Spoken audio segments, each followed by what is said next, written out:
Hello friends, tricks for all students में आप सभी का एक बार फिर से स्वागत है। दोस्तों, आज की इस वीडियो में हम perspective on international relation and world history का एक चैप्टर सेकेंड वर्ल्ड वॉर, उसके कारण और परिणामों को देखेंगे। देखो दोस्तों, आज की इस वीडियो में हमें बात करनी है सेकेंड वर्ल्ड वॉर के क्या कारण थे और उसके क्या परिणाम निकले। देखिए दोस्तों, टाइम कम है और हम डायरेक्टली अब हम बात करते हैं कि आखिर द्वितीय विश्व युद्ध के क्या कारण थे। तो चलिए दोस्तों, बिना टाइम वेस्ट किए अपनी वीडियो को शुरू करते हैं। इसका सबसे पहला जो कारण था वो था जर्मनी के प्रति निर्णय। सम्मेलन में मित्र राष्ट्रों ने, जो पेरिस सम्मेलन हुआ था उसमें मित्र राष्ट्रों ने पराजित जर्मनी के साथ वर्साई की अपमानजनक संधि की, जिसके तहत जर्मनी के समृद्ध क्षेत्रों पर मित्र राष्ट्रों का नियंत्रण स्थापित हुआ और एक बड़ी धनराशि युद्ध क्षतिपूर्ति के रूप में जर्मनी पर आरोपित की गई। अतः जर्मनी के राष्ट्रवाद को आहत पहुंचा और फिर जर्मनी में इस अपमान का बदला लेने का विचार सामने आया। इसी क्रम में हिटलर के नेतृत्व में नाजीवादी शासन की स्थापना हुई, जिसने वर्साई संधि प्रावधानों को तोड़ना एवं अखिल जर्मन साम्राज्य का निर्माण अपना लक्ष्य घोषित किया और इसकी पूर्ति के लिए राज्य सीमाओं का उल्लंघन किया। परिणाम स्वरूप द्वितीय विश्व युद्ध शुरू हुआ। देखो दोस्तों, सेकेंड वर्ल्ड वॉर, द्वितीय विश्व युद्ध शुरू होने का एक जो कारण था वो था कि प्रथम विश्व युद्ध की समाप्ति के बाद जर्मनी के प्रति जो विजेता देश थे, जो मित्र राष्ट्र थे, उन्होंने सही रुख नहीं अपनाया था। देखो, प्रथम विश्व युद्ध समाप्त होता है। प्रथम विश्व युद्ध के बाद जर्मनी के लिए जो निर्णय लिए गए थे प्रथम विश्व युद्ध के बाद, युद्ध समाप्ति के बाद एक पेरिस सम्मेलन में, वो सही नहीं था। जर्मनी के ऊपर ही पूरा का पूरा जो कर हो, मतलब जो युद्ध में जो भी क्षतिपूर्ति हुई थी उसका आरोप लगाया गया जर्मनी के ऊपर, और जर्मनी के से कई सारे जुर्माना, जर्मनी पर बहुत बड़ा जुर्माना लगाया गया, जिससे कि जर्मनी की अर्थव्यवस्था पूरी तरह खराब हो गई। इसके साथ ही जर्मनी से उसके कई सारे क्षेत्र ले लिए गए और एक तरह से यूं कह सकते हो कि वर्साई की संधि जो थी वो बहुत ही ज़्यादा अपमानजनक थी जर्मनी के लिए। अब जर्मनी में इसका बदला लेने का विचार सामने आया। हिटलर जैसे तानाशाहों को बढ़ावा मिला और जर्मनी की जनता ने हिटलर का समर्थन किया, और ऐसे में वहाँ पे नाजीवादी विचारधारा पनप जाती है जर्मनी में, और फिर वो जर्मन को पूरा शक्तिशाली बनाने के लिए, विकसित बनाने के लिए, अपने लक्ष्य को पूरा करने के लिए युद्ध का सहारा लेती है। तो इसी तरह सेकेंड वर्ल्ड वॉर शुरू होता है। दूसरा कारण था इटली के प्रति निर्णय।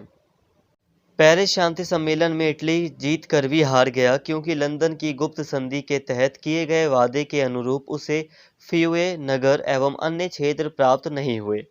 पर फलतः यानी कि परिणाम स्वरूप उसका राष्ट्रवाद आहत हुआ। तो दूसरी तरफ युद्ध जनित आर्थिक कठिनाइयों ने जन असंतोष को उग्र कर दिया। फलतः मुसोलिनी के नेतृत्व में फासीवादी शासन की स्थापना हुई, जिसने विस्तारवादी नीति पर बल दिया और रोम बर्लिन धुरी का निर्माण कर द्वितीय विश्व युद्ध का आधार तैयार किया। अब इटली के प्रति भी सही निर्णय पेरिस शांति सम्मेलन में नहीं हुआ था। देखो, प्रथम विश्व युद्ध के बाद पेरिस शांति सम्मेलन हुआ था ताकि युद्ध को पूरी तरह खत्म किया जाए और विश्व में शांति स्थापना की जाए। अब इसमें जो डिसीजन लिए गए विजेता राष्ट्रों के द्वारा वो सही नहीं थे। जर्मनी के साथ पूरी नाइंसाफी हुई थी, उसका अपमान किया गया था इस संधि में, इस सम्मेलन में, और इटली के साथ भी कुछ सही नहीं किया। जैसे कि लंदन की एक गुप्त संधि की गई थी इटली के साथ, जिसके कारण इटली ने जो मित्र राष्ट्र थे उनका युद्ध में साथ दिया। तो इटली से वादा किया गया था कि इटली को एक नगर है, फिउए नगर, वो दिया जाएगा, और अफ्रीका के कई सारे जो जर्मनी के उपनिवेश थे वो इटली को जीतने के बाद दिए जाएंगे। बट मित्र राष्ट्रों ने इटली को वो नहीं दिया। इटली से जो वादा किया था वो पूरा इटली को नहीं किया, जिसके कारण अब वहाँ पर भी राष्ट्रवाद को चोट पहुंची और जो वहाँ की सरकार थी, लोग उससे नाखुश हुए, और फिर एक तानाशाही शासक मुसोलिनी ने वहाँ पर फिर अपना फांसीवाद के रूप में तानाशाही शासन स्थापित किया और युद्ध को बढ़ावा दिया, विस्तारवादी नीति को बढ़ावा दिया, जिसके कारण सेकेंड वर्ल्ड वॉर शुरू हुआ, एक आधार बना उसका। इसके अलावा निशस्त्रीकरण। पेरिस शांति सम्मेलन में निशस्त्रीकरण का प्रावधान पराजित राष्ट्रों के संदर्भ में लाया गया और जर्मनी का निशस्त्रीकरण किया गया।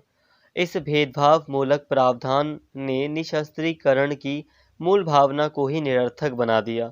अतः हिटलर ने निशस्त्रीकरण सम्मेलन से त्यागपत्र देकर सैन्यवाद पर बल दिया, जिससे द्वितीय विश्व युद्ध का आधार तैयार हुआ। अब निशस्त्रीकरण, अब पेरिस शांति सम्मेलन वगैरह में क्या किया गया, निशस्त्रीकरण का विचार सामने रखा गया, जो कि एक अच्छा विचार था ना। निशस्त्रीकरण मतलब कि शस्त्रों की जो लगातार जो मतलब होड़ चली आ रही थी, जो कंपटीशन चला आ रहा था शस्त्र बनाने का, उस पर रोक लगाई जाए।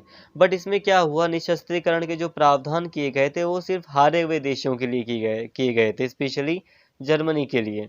तो जर्मनी पर तो रोक लगा दी गई कि वो हथियारों का निर्माण नहीं करेगा। उसके कई सारे जो सेना वगैरह थी उस पर भी कई तरह के प्रतिबंध लगाए गए थे। तो ऐसा करके जर्मनी मतलब निशस्त्रीकरण किया गया, वो भी बस एक तरफ के स्टेट्स के लिए, जो पराजित राष्ट्र थे उनके लिए निशस्त्रीकरण किया गया। तो मतलब निशस्त्रीकरण तो सबके लिए होता है, अगर सभी लोग हथियार नहीं बनाएंगे तभी तो विश्व में शांति स्थापित होगी, और तभी तो सभी लोग पालन करेंगे निशस्त्रीकरण के प्रावधानों का। लेकिन नहीं, जो दूसरे जो मित्र राष्ट्र वगैरह थे उन्होंने अपना शस्त्रीकरण जारी रखा। तो इससे आगे चलकर फिर हिटलर ने निशस्त्रीकरण को पूरी तरह त्याग दिया और क्या किया, सैन्यवाद पर बल दिया और अपनी सेना को बढ़ाया, जिसके कारण दूसरे देशों ने भी अपनी सेना को बढ़ाया, और सैन्यवाद के कारण ही फिर एक युद्ध का आधार तैयार हुआ। इसके अलावा राष्ट्रसंघ की असफलता, ये भी एक कारण था जिसके कारण सेकेंड वर्ल्ड वॉर होता है। अंतर्राष्ट्रीय शांति एवं सुरक्षा हेतु राष्ट्रसंघ की स्थापना की गई, किंतु इसमें पराजित राष्ट्रों को स्थान नहीं मिला, अतः इसे विजयी राष्ट्रों का संघ कहा गया और मित्र राष्ट्रों की स्वार्थ पूर्ति का साधन माना गया। इतना ही नहीं, राष्ट्रसंघ अपने कर्तव्य पालन में भी असफल रहा। वस्तुतः वह मुसोलिनी के विस्तारवादी कार्यक्रम को नियंत्रित नहीं कर सका, और जब जापान ने 1931 में मंचूरिया पर हमला किया तो राष्ट्रसंघ असहाय नजर आया। तो देखो दोस्तों, राष्ट्रसंघ की असफलता एक प्रमुख कारण ये भी माना जाता है द्वितीय विश्व युद्ध होने का। जैसे कि आज यूएन है ना, तो यूएन से पहले आया था राष्ट्रसंघ, जिसका काम था विश्व में शांति व्यवस्था को बनाए रखना। प्रथम विश्व युद्ध के बाद मित्र राष्ट्रों के द्वारा ये पहल की गई थी और राष्ट्रसंघ की स्थापना हुई थी। मतलब ऐसा माना जाने लगा कि ये जो राष्ट्रसंघ है वो मित्र राष्ट्रों का ही है। मित्र राष्ट्रों ने अपने उद्देश्यों की पूर्ति के लिए ही इसे बनाया है, क्योंकि देखो मित्र राष्ट्रों ने कई सारी अपमानजनक संधियां कराई थी पराजित राष्ट्रों को, उनको अपमानित किया था। अब वो बदला लेना चाहते थे, उन्हें पता था मित्र राष्ट्रों को कि ये युद्ध करने की कोशिश करेंगे। उनको पूरी तरह दबाने के लिए उन्होंने फिर मित्र राष्ट्रों ने राष्ट्रसंघ का भी विचार रखा था। हालांकि राष्ट्रसंघ को शांति के नाम पर बनाया गया था और जो सही भी था, बट फिर भी जो पराजित राष्ट्र थे, जो हारे हुए देश थे, उनको तो यही लग रहा था कि जो राष्ट्रसंघ है उसको बस इसलिए बनाया गया है ताकि मित्र राष्ट्र अपनी इच्छा की पूर्ति कर सकें। और यहाँ पर जब 1931 में मंचूरिया पर हमला कर देता है जापान, तो राष्ट्रसंघ कुछ नहीं कर पाता है। तो समझ में आ जाता है सभी देशों को, विश्व को, कि राष्ट्रसंघ की अहमियत युद्ध रोकने में कुछ भी नहीं है। इसलिए कई बार कहा जाता है कि अगर राष्ट्रसंघ अपने कार्य में सफल होता, क्योंकि राष्ट्रसंघ का कार्य क्या था, शांति स्थापना करना, तो राष्ट्रसंघ अगर अपने कार्य में सफल होता तो सेकेंड वर्ल्ड वॉर नहीं होता, क्योंकि ये असफल रहा, इसीलिए सेकेंड वर्ल्ड वॉर का एक आधार तैयार हुआ। तो इसलिए ये भी एक कारण माना जाता है। इसके बाद आता है आर्थिक मंदी। 1929 की वैश्विक आर्थिक मंदी ने प्रथम विश्व युद्ध से दुष्प्रभावित देशों की आर्थिक दशा को और भी कमजोर कर दिया। वस्तुतः युद्ध के दौरान लिए गए कर्ज ने राष्ट्रों की अर्थव्यवस्था को ऋणी बना दिया। इससे भुगतान की समस्या पैदा हुई। फलतः मंदी के कारण राष्ट्रों ने अपने आयात पर प्रतिबंध लगाया, जिससे व्यापारिक असंतुलन पैदा हुआ और राष्ट्रों का आपस में अविश्वास बढ़ा। इस आर्थिक कमजोरी ने प्रजातांत्रिक सरकार के समक्ष संकट भी पैदा किया। इसी क्रम में जर्मनी में हिटलर के नेतृत्व में तानाशाही शासन की स्थापना हुई। इसी तरह इटली, जर्मनी, जापान जैसे तानाशाही शासकों ने इस आर्थिक संकट से निकलने के लिए विस्तारवादी नीति पर बल दिया। फलतः द्वितीय विश्व युद्ध का आधार तैयार हुआ। अब आर्थिक मंदी भी एक बड़ा कारण माना जाता है द्वितीय विश्व युद्ध होने का। ऐसा इसलिए क्योंकि जो पहले जो प्रथम विश्व युद्ध से प्रभावित जो देश थे, जो हारे हुए देश थे, अब उनकी अर्थव्यवस्था आर्थिक मंदी आने से 1929 में एक विश्व में आर्थिक मंदी आई थी, स्पेशली अमेरिका के कारण आई थी। ऐसा इसलिए क्योंकि अमेरिका में जो शेयर बाजार पर जो इन्वेस्टमेंट किया गया था बड़े बड़े बिजनेसमैनों का, वहाँ पर मतलब शेयर बाजार बहुत ही गिर जाता है, वो खराब हो जाता है, जिसके कारण, क्योंकि अब उसके ऊपर यूरोपीय देश भी निर्भर हो जाते हैं वहाँ के शेयर मार्केट पर, जिसके कारण उसका असर अमेरिका की मंदी का असर विश्व पर पड़ता है। तो ऐसे में आर्थिक स्थिति और भी ज़्यादा कमज़ोर हो जाती है जर्मनी, जापान, इटली की। तो ऐसे में जो तानाशाही शासक होते हैं उनको और भी ज़्यादा मौका मिल जाता है विस्तारवादी नीति को सही उचित ठहराने का, और वो फिर विस्तारवादी नीति को अपनाते हैं और तानाशाही शासन को मजबूती मिलती है, क्योंकि जो जनता होती है वो सरकार से नाखुश होती है। देखो दोस्तों, जाहिर सी बात है, चाहे लोकतांत्रिक सरकार हो या कोई सी भी सरकार हो, अगर जनता को आर्थिक रूप से परेशान होना पड़ता है या किसी भी तरह की परेशानी झेलनी पड़ती है तो जनता उस सरकार से खुश नहीं रहती।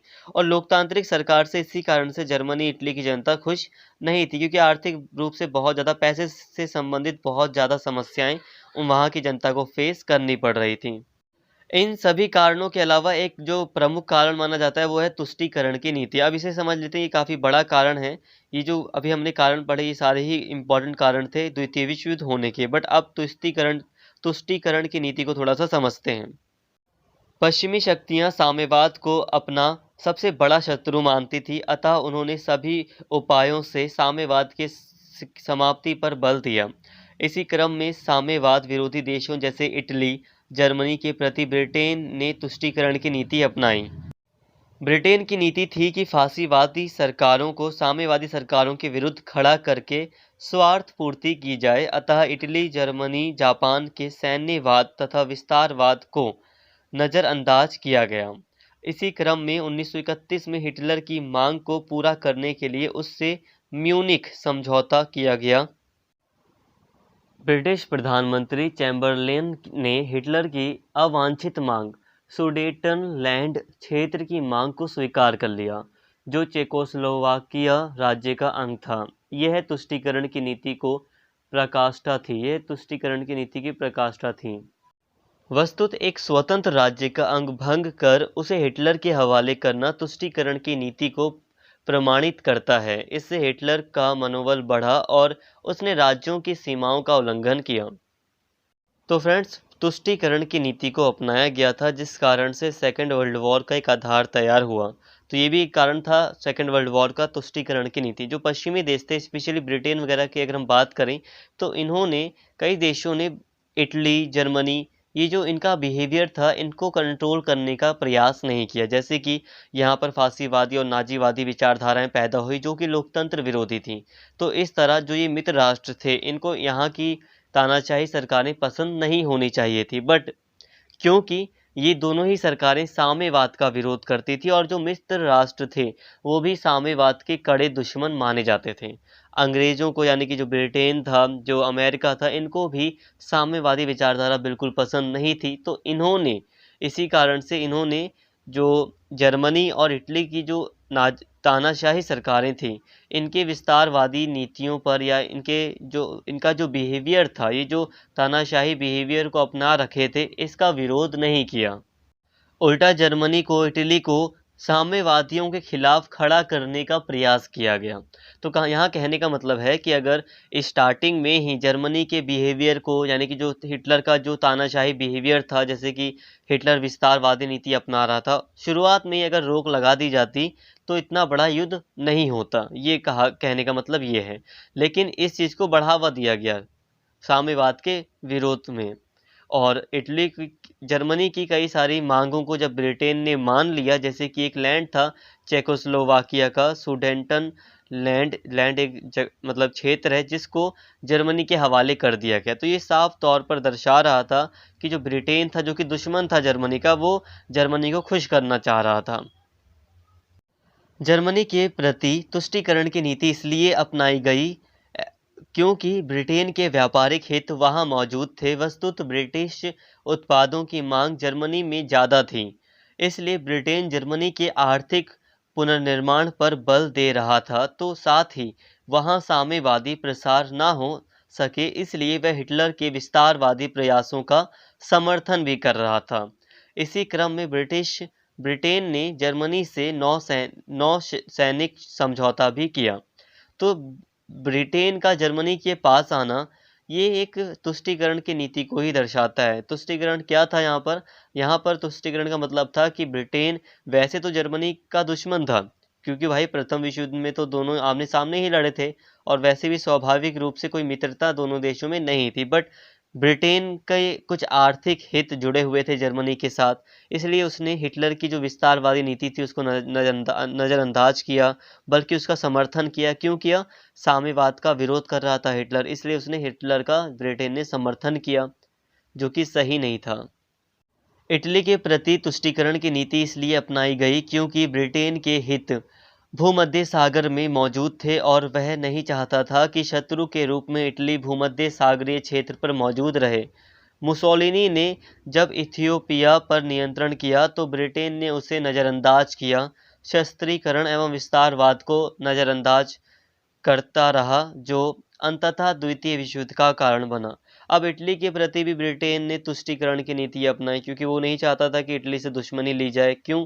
क्योंकि इटली का भूमध्य सागरीय क्षेत्र पर अच्छा खासा नियंत्रण था, और वो नहीं चाहता था कि ब्रिटेन नहीं चाहता था कि भूमध्य सागरीय क्षेत्र पर वो अपने शत्रुता मोल ले इटली के साथ।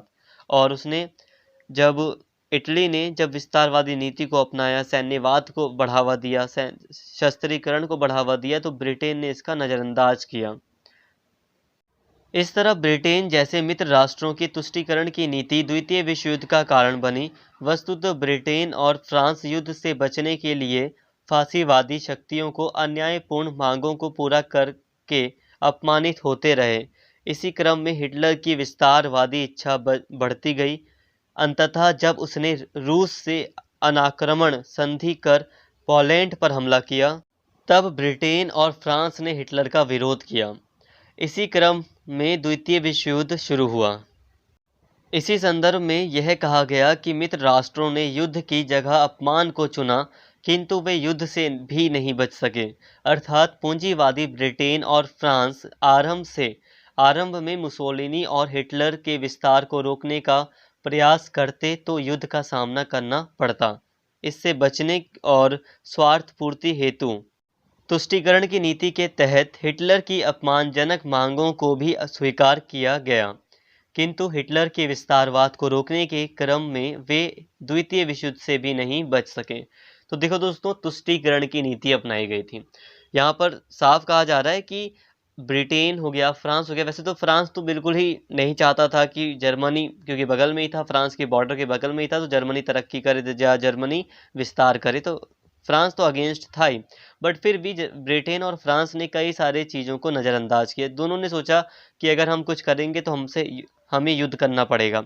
अगर हम इटली के साथ कुछ करते हैं, या इटली का विरोध करते हैं, या हिटलर का अगर हम विरोध करते हैं, तो हमें युद्ध करना पड़ सकता है। तो और कई सारे उनके खुद के हित थे, इंटरेस्ट जुड़े हुए थे जर्मनी और इटली के साथ, इसलिए उन्होंने कई सारी चीज़ों को नज़रअंदाज किया और कई तरह की अपमानजनक संधि को भी स्वीकार कर लिया। किसने? ब्रिटेन और फ्रांस ने।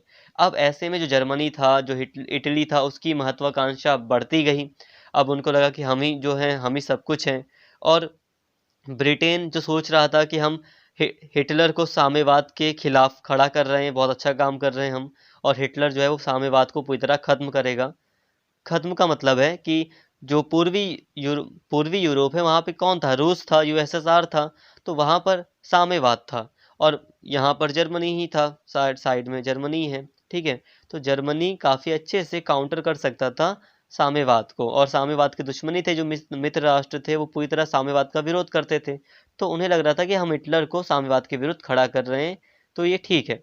बट जब हिटलर ने रूस के साथ एक संधि कर ली कि वो रूस पर आक्रमण नहीं करेगा, तब, और उसने जब पोलैंड पर हमला कर दिया, तब फ्रांस और ब्रिटेन ने इसका विरोध किया, और फिर सेकेंड वर्ल्ड वॉर शुरू होता है। तो यहाँ पर कहा जा रहा है कि अगर शुरू में ही ब्रिटेन और फ्रांस ने इनका जो हिटलर और मुसोलिनी का जो बिहेवियर था, जो कि सही नहीं था, विस्तारवादी बिहेवियर था, जो कि बिल्कुल भी सही नहीं था। अगर इसको रोकने का प्रयास किया होता तो युद्ध होता, बट वो इतना बड़ा युद्ध नहीं होता कि जिसे सेकेंड वर्ल्ड वॉर कहा जाता। छोटा मोटा ही युद्ध होता और हो सकता था कि मतलब थोड़े से ही युद्ध में मुसोलिनी, हिटलर जैसे शासक खत्म हो जाते हैं।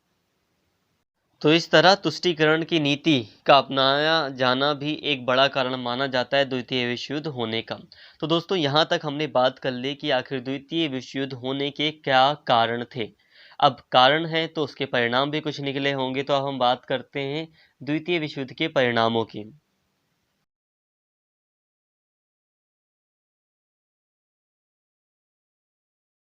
देखो, द्वितीय विश्व युद्ध का पहला जो परिणाम निकला वो ये निकला कि द्वितीय विश्व युद्ध के पश्चात यूरोप के प्रभुत्व में कमी आई और अमेरिका की भूमिका बढ़ी। जैसा कि हम जानते हैं ना कि सेकेंड वर्ल्ड वॉर के बाद जो पश्चिमी यूरोपीय देश थे जिनका पूरे विश्व पर राज चलता था, फ्रांस, ब्रिटेन ब्रिटेन तो बहुत ही बड़ा, मतलब एक तरह से कहा जाए तो कहा जाता था कि ब्रिटेन का कभी सूरज नहीं डूबता, इतने सारे देशों पर उसका राज था। तो इसके दो अर्थ थे कि असली में भी उसका सूरज नहीं डूबता था, क्योंकि उसके इतने सारे देश गुलाम थे कि अगर मान लो असली में ब्रिटेन में अगर अंधेरा हो जाता था तो भारत में उजाला हो रहा होता था उस समय। अगर भारत में उजाला हो रहा होता था, मतलब अंधेरा हो जाता था, सूर्य अस्त हो जाता था, तो जिस देश में सूर्य उदय होता था उस पर ब्रिटेन का तो राज होता ही होता था।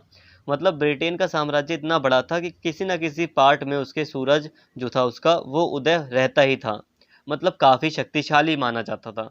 लेकिन सेकेंड वर्ल्ड वॉर के बाद भले ही वो जीत गया, बट फिर भी पूरी तरह से जो आर्थिक स्थिति थी वो कमज़ोर हो गई।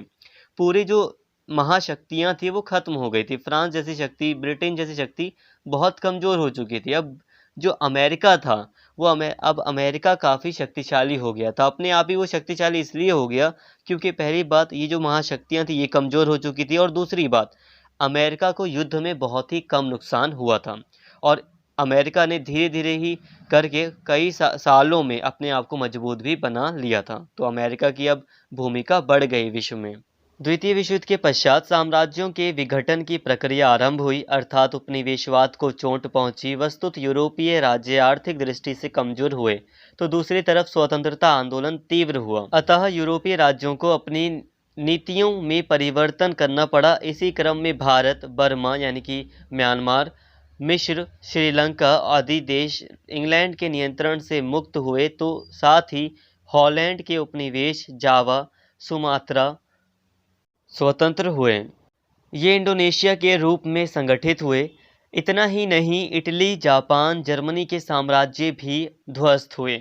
जापान के क्यूराइल द्वीप एवं सखालिन द्वीप पर रूस का नियंत्रण हुआ, और इसी तरह अफ्रीका के राष्ट्रीय आंदोलन को बढ़ावा मिला। फलतः अनेक राष्ट्र स्वतंत्र हुए। 1960 में अफ्रीका के 16 राष्ट्र स्वतंत्र हुए। देखो दोस्तों, साफ है, आसान शब्दों में कहा जाए तो सेकेंड वर्ल्ड वॉर के बाद जो उपनिवेशवादी शक्तियां थी वो कमज़ोर हो चुकी थी, और जो दो महाशक्तियां सामने आई थी, अमेरिका और यूएसएसआर, उन्होंने समर्थन किया वे उपनिवेशीकरण का, राष्ट्रों की स्वतंत्रता का समर्थन किया, और कई सारे देश स्वतंत्र रूप में सामने आए। और जो राष्ट्रीय आंदोलन थे वो भी तीव्र हो गए थे, जिस कारण से कई सारे राष्ट्रों को स्वतंत्र करना पड़ा। तो कई सारे राष्ट्र सेकेंड वर्ल्ड वॉर के बाद विश्व में स्वतंत्र हुए। इसके अलावा द्वितीय विश्व युद्ध के पश्चात शीत युद्ध का विकास हुआ। युद्ध के पश्चात विश्व पूंजीवादी एवं साम्यवादी गुटों में बढ़ गया, जिसका नेतृत्व क्रमशः अमेरिका एवं सोवियत संघ कर रहे थे। तो देखो दोस्तों, अब एक परिणाम ये निकला सेकेंड वर्ल्ड वॉर का कि सेकेंड वर्ल्ड वॉर के कारण जो मित्र राष्ट्र थे, जैसे कि सोवियत संघ और अमेरिका, जो कि साथ में मिलकर ही युद्ध लड़ रहे थे सेकेंड वर्ल्ड वॉर में, बट शीत युद्ध, सेकेंड वर्ल्ड वॉर के कारण ही इनके बीच ऐसे मतलब तनाव उत्पन्न हो जाते हैं, जिसके कारण दोनों में फिर शीत युद्ध शुरू हो जाता है। इसका एक कारण था ना कि अमेरिका ने परमाणु निर्माण का सीक्रेट रखा था। जो परमाणु का जो उसका मिशन था, परमाणु बम बनाने का, उसका जो मिशन था उसको अमेरिका ने सीक्रेट रखा था, और यूएसएसआर और अमेरिका के बीच इन्हीं सब चीज़ों को लेकर कई तरह के तनाव उत्पन्न हुए थे, और फिर शीत युद्ध शुरू हो जाता है। तो सेकेंड वर्ल्ड वॉर का एक परिणाम निकला कि इससे शीत युद्ध की शुरुआत हुई। शीत युद्ध के कारण प्रादेशिक रक्षा संगठनों जैसे नाटो एवं वार्सा संधि संगठन का जन्म हुआ, फलतः सैन्यवाद को बढ़ावा मिला। तो इस तरह कहा जा सकता है कि सेकेंड वर्ल्ड वॉर का एक परिणाम निकला, सैन्यवाद को बढ़ावा मिला। सेकेंड वर्ल्ड वॉर से क्या हुआ? सैन्यवाद को बढ़ावा मिला। कैसे मिला? ऐसे मिला कि शीत युद्ध शुरू हुआ, तो शीत युद्ध के कारण अलग अलग संगठन बन गए, नाटो वार्सा संधि हुई, तो इससे अलग अलग देशों के संगठन बने, तो उन्होंने सैन्यवाद को बढ़ावा दिया। अमेरिका सोवियत संघ के बीच फिर हथियारों के निर्माण का कंपटीशन शुरू हो गया, तो इससे क्या हुआ? सैन्यवाद को बढ़ावा मिला, शस्त्रीकरण को बढ़ावा मिला। द्वितीय विश्व युद्ध के पश्चात स्वतंत्र हुए देशों का समूह तृतीय विश्व के नाम से जाना जाता है, जिसने गुट निरपेक्ष आंदोलन को बढ़ावा दिया।